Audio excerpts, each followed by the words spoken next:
nós vamos estudar 2 lições. Qual é a explicação para a gente aqui estudar as 2 lições? É o esboço da primeira, esses aí só quando eu pedir, tá ok? Nós vamos estudar as 2 primeiras lições, porque aqui no Templo Central, nós utilizamos a lição estudada no domingo para colocar na televisão, no rádio, para que os professores do restante da igreja, do restante do Brasil, acompanhem e se preparem para o próximo domingo. Então a gente leva sempre uma lição à frente. Aqui é filmada, aqui é gravado e serve também de aula, de instrução aos professores que utilizam esse estudo no Brasil todo, ok? Por isso nós vamos juntos estudar 2 lições, com ênfase na segunda principal, que já é o texto que nós lemos. Mas antes da gente estudar o Salmo primeiro, vamos aqui a algumas orientações. Pode botar nos 2 a mesma coisa, se for possível. Por favor, isso. Vamos juntos. Esta é a lição 1. A lição 1, o título dela é o Livro de Salmos. E nessa lição de número 1, nós vamos só falar de informações gerais do livro dos Salmos. Nós utilizamos parte do Salmo 119, mas não temos um estudo de um salmo completo. E nós vamos com muita rapidez passar por esta, porque a segunda nos deteremos mais. Algumas informações que são boas para a gente saber. Tem muitas outras, mas estas são ótimas. Eu espero que você já tenha a sua Bíblia na mão, seja no papel ou seja no smartphone. Mantenha, porque vai ser interessante a gente dar uma olhada nisso. Primeiro, a formação do livro dos Salmos. Os escritos. Nesse ponto 1, nossa comentarista explica para a gente que nem todos os livros da Bíblia foram escritos como livros inteiros. Nem todos. Por exemplo, Mateus, Lucas foram escritos como um livro, uma história completa. Mas Salmos não. E Provérbios não. Como é que eles foram escritos? Eles foram escritos, cada um era um salmo, uma peça diferente. Porque a palavra salmos quer dizer cânticos, saltério, e era como se fosse, por exemplo, uma harpa cristã que a gente tem. Cada hino é um hino. Cada hino é um hino. Então, não foram escritos no sentido de um livro completo, o livro de Salmos. Isso é muito importante a gente ter na cabeça. Uma vez,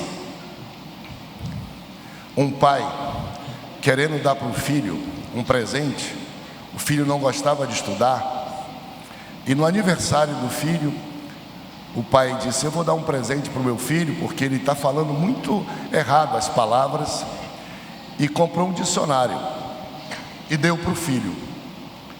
Uma semana depois, de presente no aniversário, uma semana depois ele chegou com o filho e disse: gostou do presente? Ele disse: não, pai, não gostei não. Ele disse: por quê? Ele disse: pai, porque muda muito de assunto. Muda muito de assunto, não gostei. Ele pegou um dicionário, imaginou que era uma história só, e foi ler como se fosse uma história. Dicionário é palavra por palavra. Os salmos, ele não tem um sentido completo do começo ao fim. Eles são salmos e mensagens, cada um salmo é um salmo, ok? A consolidação do saltério, ou do salmo, ou do louvor. Os salmos, eles foram escritos por pessoas diferentes, observem bem, e foram escritos por pessoas diferentes, num período de mais ou menos 700 anos de diferença, do primeiro até o último.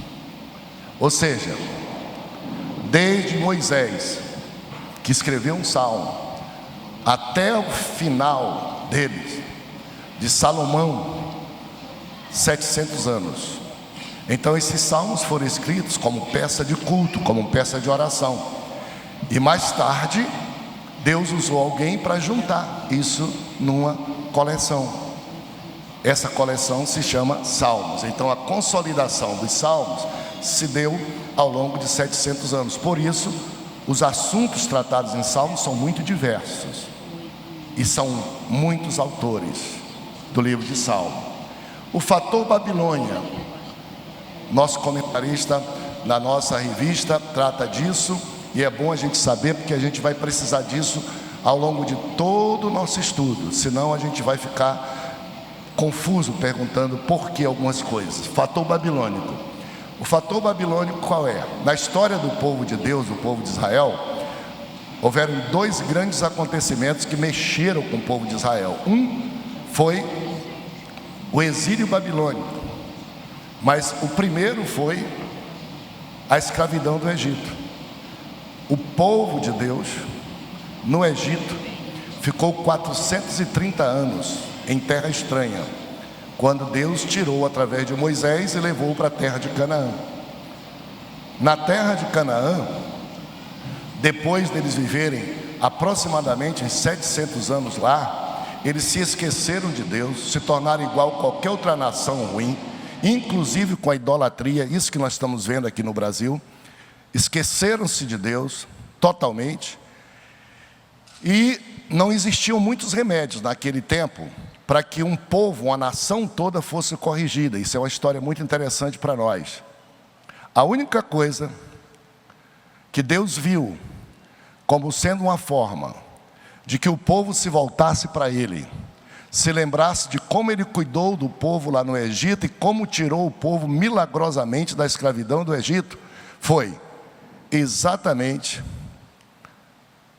esse desterro para a Babilônia. Ou seja, os assírios e os babilônicos invadiram a terra de Canaã, Israel, levaram o povo escravo, à escravidão, foram escravos primeiro para a Síria e depois para a Babilônia. E o povo de Israel, quando se viu escravo, relembrou do tempo de Deus, cuidando deles no Egito, voltou-se para Deus, abandonou a idolatria, valorizou o que eles tinham naquela época da Bíblia Sagrada, que era o Pentateuco, valorizou os escritos sagrados, valorizou o culto a Deus. E nesse tempo da Babilônia, foi um tempo como sendo um tempo de correção para o povo, um tempo de redescobrimento da fé. E o povo se tornou fiel a Deus, até que, passados 70 anos, Deus trouxe eles de volta, novamente para a terra de Canaã. Então o fator babilônico não foi um fator ruim para o povo, foi um fator corretivo, que melhorou em muito a qualidade do povo de Israel e, sobretudo, a confiança deles em Deus. Eu não vou me deter muito sobre isso, mas vale a pena dizer que é meio parecido com o que nós estamos vendo no Brasil. Nós estamos orando pelo Brasil. Nós queremos ver um Brasil próspero. Quantos de nós oramos e Deus sabe o segredo de ter feito nascer aqui em Belém do Pará a Assembleia de Deus? Ninguém acredita. Como é que aqui em Belém nós temos provavelmente dois movimentos fortes de fé, conhecidos no Brasil ou no mundo todo. Um, o chamado Círio de Nazaré. Dois, a Assembleia de Deus. Onde houver uma Assembleia de Deus, que é a maior igreja do Brasil e do mundo pentecostal, vai se lembrar que nasceu em Belém do Pará. Mas todo mundo diz que a maior festa católica é o Círio de Nazaré. Impressionante, não é? E agora, principalmente, nós vamos viver 15 dias, que nós precisamos ter muita atenção. Nesses 15 dias, para cada 2 milhões de cultos e adoração a Aparecida e a Maria, só vai ter um glória a Deus se você der. Senão, o Brasil se tornará um país onde nem sequer os olhos de Deus poderão estar sobre o Brasil, porque ninguém clama, ninguém dá espaço, e as multidões imensas todas estarão glorificando a Aparecida, que eu não vou falar sobre, mas você sabe o que é. Não existe, na verdade, senão como uma instituição de um objeto encontrado por pescadores. E todos, em Belém do Pará, está cada vez mais o governo, as repartições, é uma verdadeira promiscuidade. Dizem que o Brasil é um país laico, leigo.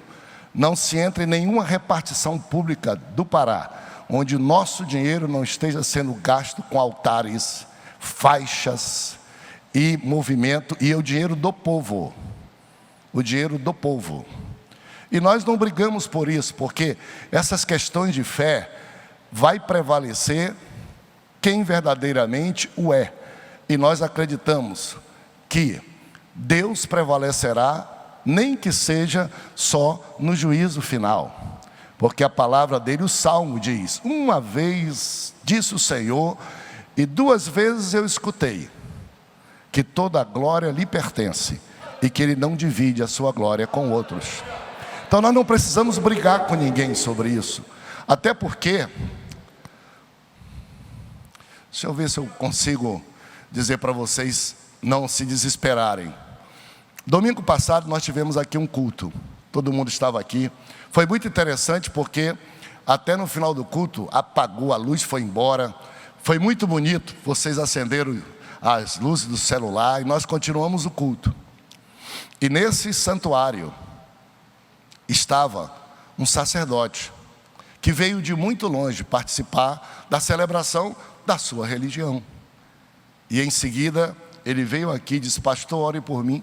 Não sei por que vim para cá, vim para ajudar e para fazer, mas minha cabeça não está mais, meu coração não está mais aqui. Só para deixar a gente entender, sentado aqui nesses bancos, tem muitas pessoas que já foram atrás da corda e da berlinda. Levante o braço quem já foi, por favor, só para um testemunho, não é para a gente se fazer. Olha aí, 1/3 da igreja. Sentado nesses bancos aqui, tem quem já foi diretor da festa. Essa instituição que está sendo alimentada bastante. E que todo ano dizem que sobe mais 500 mil. E todos nós aqui sabemos que não há verdade nisso. Por exemplo, que aqui na cidade vamos ter 2 milhões de pessoas no Sírio. Nós não estamos dizendo isso porque queremos desfazer, não. Mas é só para a gente não se impressionar demais e pensar que está tudo perdido. 2 milhões de pessoas significaria 2 Belém do Pará. Todo mundo na rua acompanhando, todas as casas fechadas. Belém do Pará tem 1.400.000 habitantes. E todo mundo sabe que é uma multidão considerável. Mas todo mundo sabe que mais da metade das casas de Belém do Pará continuam abertas com pessoas dentro. Só para a gente não se impressionar. Todavia, é um momento que nós devemos ter muita atenção. Porque às vezes, um povo só se corrige com uma crise muito grande. Só se corrige com uma catástrofe muito grande. Imagine só o que está acontecendo na Venezuela. E nós temos que orar muito a Deus e sermos muito sábios nessa quadra de festas, onde o Brasil todo diz que o padroeiro, o padrinho, o protetor é Aparecida. E Belém diz que o padrinho, protetora e patrona dos belemenses é Nazaré. A Bíblia diz no Salmo 115, e eu estou falando só de passagem, que tornam-se semelhantes aos seus deuses aqueles que o fazem. Tornam-se semelhantes. O Salmo 115 diz: e tem eles deuses que têm mão, mas não pegam, pé, mas não andam, braço, mas não protegem, cabeça, mas não pensam. É exatamente o contrário. Então imagine só se a gente jogar a toalha. Ao longo desses 15 dias, meu conselho para a igreja do Senhor é: seja os dias de maior alegria para a igreja, de maior glória a Deus, de maior culto, de maior hosana, todo dia, toda hora, a turma dizendo Aparecida, e a gente dizendo glória a Deus, a turma dizendo Nazaré, e a gente dizendo glória a Deus. Não para insultar, mas para que o juízo de Deus não caia sobre nós. Pode deixar, como caiu sobre Israel. O único jeito que houve foi entrar numa crise moral. Nós estamos vivendo uma crise de corrupção, que Deus deixou que duas nações invadissem, tomassem tudo, a terra, os filhos, e levassem todos os escravos, até que relembraram de Deus e voltaram-se para Deus. Pode deixar para mim, por favor, o esboço, tá? A minha figura é menos importante. O fator Babilônia é isso. Ok? Segundo ponto: títulos, autores e datas. Está na nossa revista. Não estamos lendo ainda a Bíblia, porque na segunda parte é que nós vamos começar o estudo do texto da Bíblia. Títulos. Vocês que têm a Bíblia de vocês aí aberta, abram. Deve estar aberta no Salmo 1. Eu não sei se aí a nossa mídia, eu acho que vai ser difícil ter. Tá? Essa é a minha Bíblia. Em cima de cada salmo tem um título. E vai ter um pouco de diferença, porque às vezes você tem uma Bíblia que é uma Bíblia mais antiga.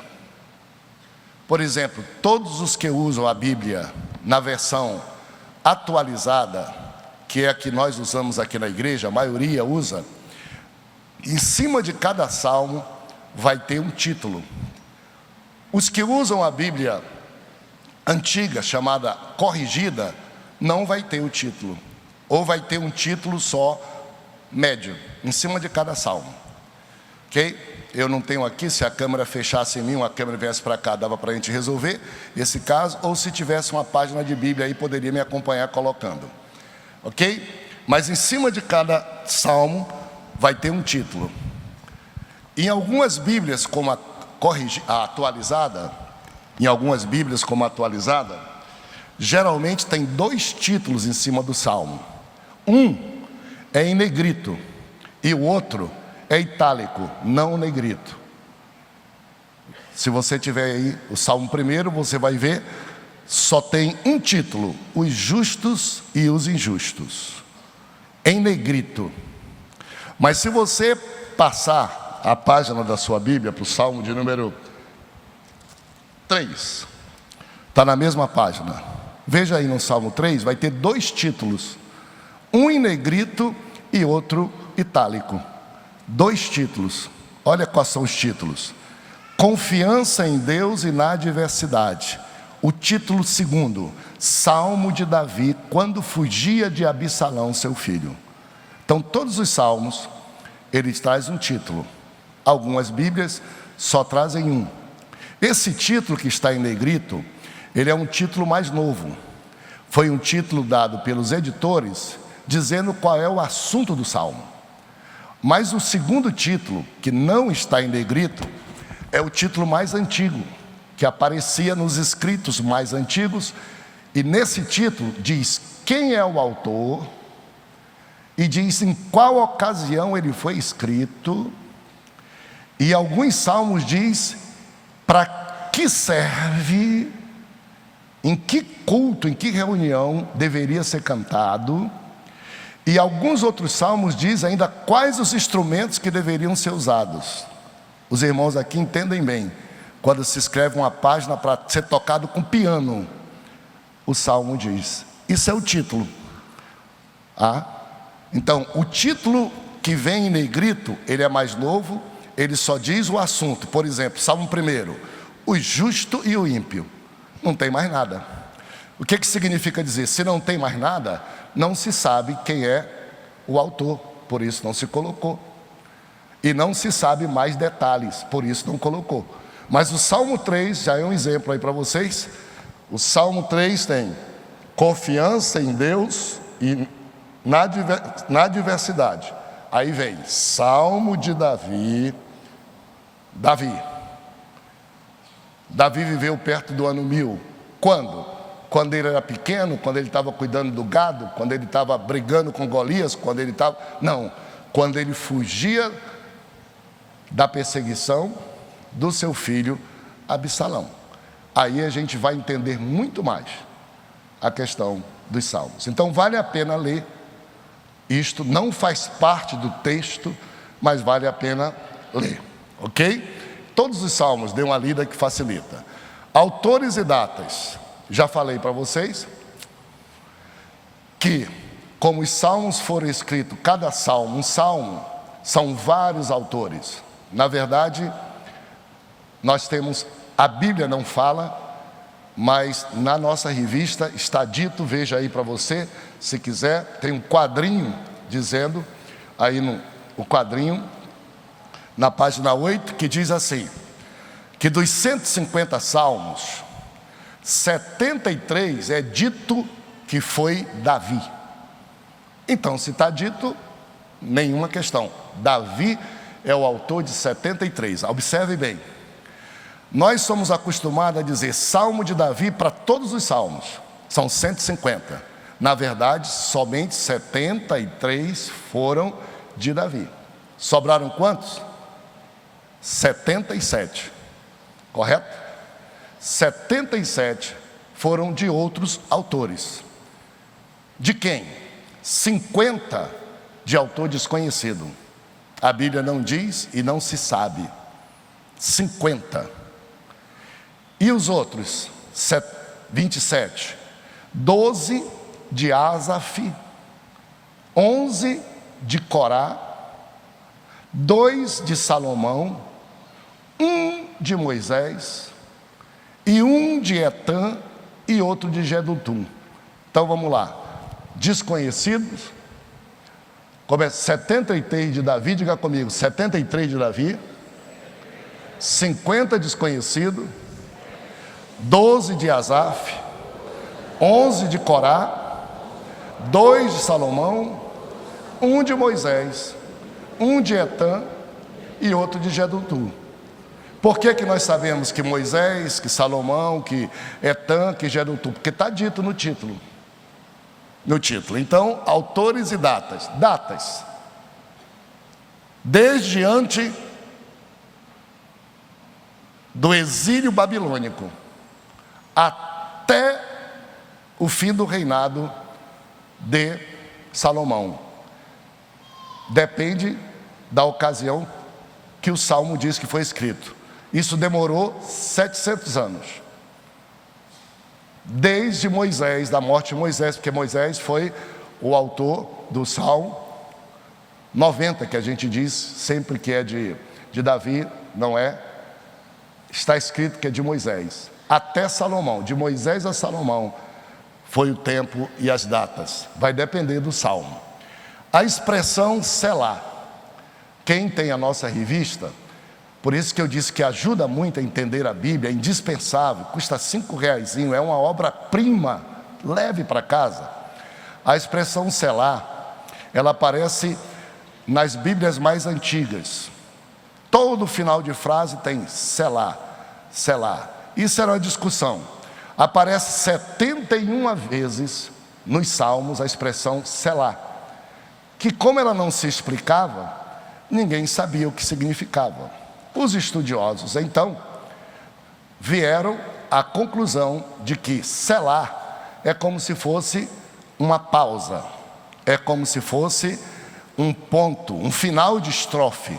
Quando a gente está cantando um hino, a gente vai cantando um hino, né? Vai cantando, por exemplo, os guerreiros se preparam para a grande luta. Aí, eu quero estar com Cristo, onde a luta se travar no lance, até que eu possa ver a glória, onde Deus vai me coroar, ponto. Aí vai para outra estrofe, ponto, vai para outra estrofe. A palavra selá significa pausa. É tanto que algumas Bíblias mais modernas nem usam mais a palavra antiga, selá, palavra hebraica, usa a palavra pausa, já em português. E outras traduções, uma nossa atualizada, Como isso não tem muita importância para a gente, tinha quando os salmos eram tocados, e nós não temos a partitura dos salmos, nós só temos a letra, retiraram a palavra selar, para não fazer confusão, porque não dificulta nada, e nem colocaram pausa, tá bom? 71 vezes aparece, quer dizer que se você sabe o que significa selar, e que ela não tem essa importância para a gente, não vai perder tempo de toda vez que aparecer, querer saber o que é, se preocupar, já vai passando por sobre. E por fim, na lição de número 1, organização e interpretação do livro dos Salmos. Essa minha Bíblia aqui sofre, mas a melhor Bíblia que existe é a Bíblia que sofre, que não tem página grudada, porque nunca ninguém abriu, nunca. Vocês sabem a história do pastor? A irmã dizia na igreja que ela lia a Bíblia, que era mais santa. Um dia o pastor desconfiou, foi na casa dela e foi lá e disse: me dê a Bíblia para a gente ler a Bíblia e orar no final. Aí o pastor pediu a Bíblia, orou, colocou o pente dele dentro da Bíblia, fechou e deu para a irmã. E disse: daqui um dia eu vou voltar. Passaram 15 dias, ele voltou e disse: minha irmã, a senhora achou um pente aqui na sua casa que eu esqueci? Ele disse: pastor, de jeito nenhum. De jeito nenhum. Mas o senhor sabe, eu leio a Bíblia todo dia. Aqui em casa só tem uma Bíblia, eu leio todo dia. Ela não achou o pente que estava dentro da Bíblia, que o pastor tinha dito, né? Foi muito esperta a irmã, não é? Mas o pente não deixou ela. Organização e interpretação. A organização agora é muito legal. Eu não sei se vocês têm aí, gente. Deveria ter na segunda página. Isso é muito interessante. Quem tem a Bíblia, mais uma vez, e quem tem a revista, abra aí na página da revista, você já deve estar aberto, na página de número 8. Quem já tem, já vai aprendendo. Não temos aqui na mídia. A página 8 tem um quadrinho. Esse quadrinho é muito importante. E quem tem a Bíblia, já pode estar com a Bíblia aberta no Salmo 1. Olhe só uma coisa que aparece bem no começo do livro dos Salmos. Acima do título, o que é que aparece aí? Livro 1. Alguma Bíblia tem uma que não aparece, a outra tem, a maioria tem. Livro 1. E está escrito assim: Salmo de 1 a 41. Se você não tem na sua Bíblia isso, algumas edições não. Tá bom, agora eu estou sabendo que tem aqui. Olha só, estou sabendo que tem aqui uma câmera, vou aproveitar. Olha aqui, livro 1, Salmo de 1 a 41, tá? Na lição tem um quadrinho todo que diz para você, na lição está aí, livro 1. A edição corrigida não tem isso, é mais antiga. Isso aqui não estava na Bíblia, mas as Bíblias mais modernas, os estudiosos descobriram que o livro dos Salmos, lendo, estudando, ele tem 5 seções, ou 5 sublivros. Até o capítulo 150, ele é organizado em 5 partes parecidas, com assunto diferente. Vamos lá? Já vi que uns irmãos curiosos aqui, ó. Aqui, ó, livro 1, do 1 a 41, tá? Mostrando na Bíblia é sempre melhor. O quadrinho de vocês aí mostra. O livro 2 é do 42 ao 72. E o livro 3, do 73 ao 99. E o livro 4, do 90 ao 106. E o livro 5, do 107 ao 150. Pode pegar a Bíblia que tem e você vai achar. Por exemplo, olha aqui minha Bíblia. Livro 3, Salmos 73 a 89. Pode fechar mais. Ou seja, se você quiser estudar o Salmo, como são 150, e você estudar olhando que ele tem 5 divisões, 5 subseções, você vai perceber. E eu vou mostrar como é útil isso. O que que isso significa? Entenderam? Por quê que isso é importante? Primeiro, porque cada uma dessas divisões termina com um verso igual, como se fosse o final do verso. Começa e o último versículo, nos 5 lugares, são iguais. sinal que houve uma preocupação do Espírito de Deus orientar quem organizou para organizar os salmos por tema. Por exemplo, o livro 1, que vai até o capítulo 41, predominantemente é de Davi. Só tem 4 salmos que não dizem de quem é. O primeiro, o segundo, o 10º e o 33. Todos mais são de Davi. Como quem diz, vamos juntar os salmos de Davi nessa primeira sessão. A segunda sessão, predominantemente, é de Corá. Tem muitos salmos de Davi. Davi, claro, foi o autor de maior, mas quase todos de Corá ou de Coré estão ali. O livro número 3 está concentrado a maior parte dos salmos de Asaf. O livro 4 e o livro 5 estão concentrados a maior parte dos salmos de autores desconhecidos. Claro que no meio de todos eles tem salmos também de Davi, mas é a maior concentração, ou seja, muito fácil quando a gente quiser estudar. E se a gente tiver uma dúvida, eu estou com uma dúvida, o salmo de número 40, de quem é? Aposta em Davi, porque está no primeiro livro, e esse primeiro livro é a concentração maior dos salmos dele. Ok? Por fim, para a gente ir findando essa história toda, o livro dos Salmos, eles podem se classificar de várias maneiras. Bota a tabela para mim, por favor. Está bem no centro da revista. Se você abrir no centro da revista, você vai encontrar isto aqui. Isto aqui, olha. Talvez você não consiga ler daí de muito longe, mas está na revista, e na revista dá para ler. O que quer dizer isso? Aqui estão todos os salmos, 150 salmos, e eles estão classificados. Olha só, livro 1, Salmo 1 a 41. Livro 2, Salmo 42 a 72. Livro 3, Salmo 73 a 80. Livro 4, Salmo 90 a 106. Livro 5, Salmo 107 a 150. Atenção agora. Autor, Davi desconhecido, Davi desconhecido. Olha só os salmos de Davi. Desconhecido, só 4, 5. Livro 2, Davi diminuiu. Olha os filhos de Corá, como só são 11 deles, está tudo aqui, ó. Livro 3, Davi, só 1. Olha o Asaf, todos deles aqui que só são 12. Filho de Corá, menos. Emã e Etã. Livro 4, olha só. Moisés, não tem nenhum, desconhecido, ó, no livro 4. E livro 5, olha os desconhecidos, embora tenha salmo de Davi. Só para a gente ter uma boa noção desse bonito livro da Bíblia e poder estudar mais fácil. Agora, atenção. Autor está aqui, ó.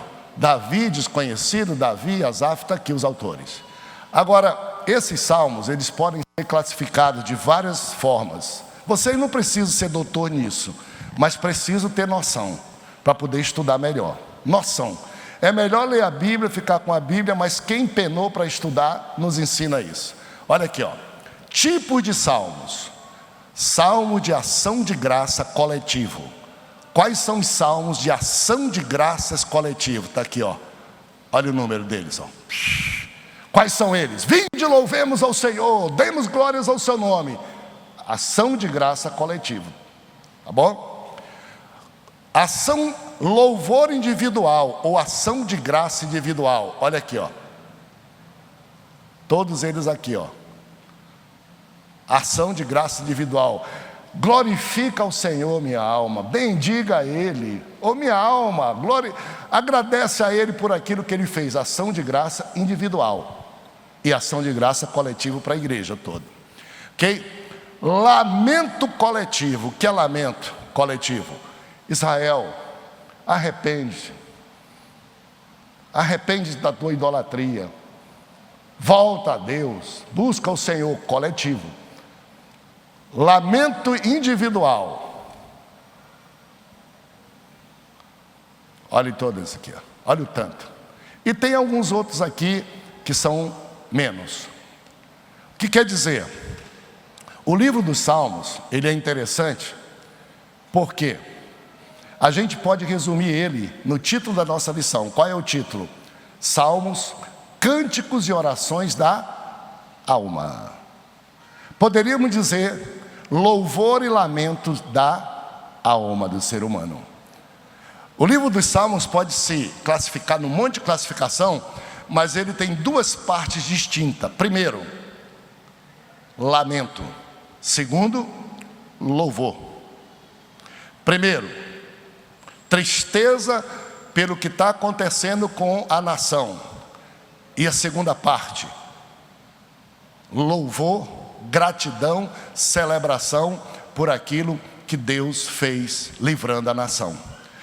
Ele é dividido claramente em duas partes, lamento e louvor. Diga comigo, lamento e louvor. O que é mais interessante, observem, talvez vocês nunca poderiam. Olha aqui, ó. Ações de graças, louvor individual. Olha aqui essas duas. Esses salmos todinhos aqui são ação de graças e louvor individual, ó. Lamento nacional e lamento individual. Esses salmos todos aqui são de lamento individual. Ou seja, metade dos salmos são de lamento, de arrependimento, e metade são de louvor. Agora, uma curiosidade interessante: a primeira parte, livro 1 e livro 2, prevalece lamento, tristeza, perdão, dor, crise. O livro de número 3, que é o centro, começa a mudar. E olha só, olha aqui, ó. O livro 4 e o livro 5, olha o tanto de salmo de louvor. O que significa dizer que o livro de Salmos, ele tem uma história. A pessoa começa orando, reconhecendo, pedindo, sentindo por si individual, sentindo pelo que está acontecendo na nação. Mas quando vai para o meio do salmo, a história começa a mudar. E ele vai mudando. Quando chega no fim do salmo, os 5 salmos, sabe o que ele diz? Louvai ao Senhor todos os moradores da terra, aleluia ao Rei dos Reis. 5 de uma vez. Significa dizer que começa com lamento pelo que nós vemos e sofremos, e oração pedindo a Deus misericórdia para resolver, mas passa para louvor, gratidão, porque Deus responde a oração. Ou seja, ao nós estudarmos os livros de Salmo, nós vamos ter seguro o seguinte: nós devemos chorar, orar, lamentar pelo mal que nos cerca, mas nós temos que, junto a isto, pedir a Deus que ajude e providencie o escape. E nós não podemos ficar a vida toda só lamentando, orando e pedindo. A gente tem que ter fé para passar do lamento para o louvor, do lamento para a celebração, da tristeza para a alegria. E a alegria, o que é? Louvor. Louvor é reconhecimento do que Deus fez e adorá-lo por aquilo que Ele fez. A vida do cristão é assim, começa, mas ela cresce. Nós temos cristãos que só vivem na fossa. Ele gosta de ter lamento, e lamenta, e lamenta, e lamenta, e não abre um espaço para louvor e para felicidade. Mas a vida cristã é diferente. A Bíblia diz: chorem com os que chorem, mas se alegre com os que se alegrem. O Salmo diz: o choro pode durar uma noite, mas a alegria vem pela manhã. Então chore enquanto está doendo, mas a esperança e a fé vai passar, e eu vou agradecer a Deus. E o que é mais interessante, eu vou agradecer a Deus se porventura demorar um pouco, nem que seja no dia que Ele me levar para o céu. Eu era doente de câncer, eu vou dizer: onde está, a doença, teu poder? Onde está a morte, a tua glória? Tragada foi a morte pela vitória. Graças a Deus que me dá a vitória por nosso Senhor Jesus Cristo. O crente tem muita fé. Eu ontem fui a uma consulta, antes de ontem, uma consulta médica com um médico. E Ele estava me contando a história de que um colega dele, sócio do hospital, ficou com raiva, porque ele mandou uma mensagem dizendo: colega, todos nós que servimos na religião católica, nós vamos ter que refletir muito com esses acontecimentos que estão acontecendo na nossa cidade e tal. O país está muito mal, não é possível a gente estar fazendo tudo isso e não tem ninguém desses deuses nossos que ajude o país. Ele disse que o colega ficou com raiva dele. Eu não sei nem porque que ele me contou, ele sabe que eu sou pastor.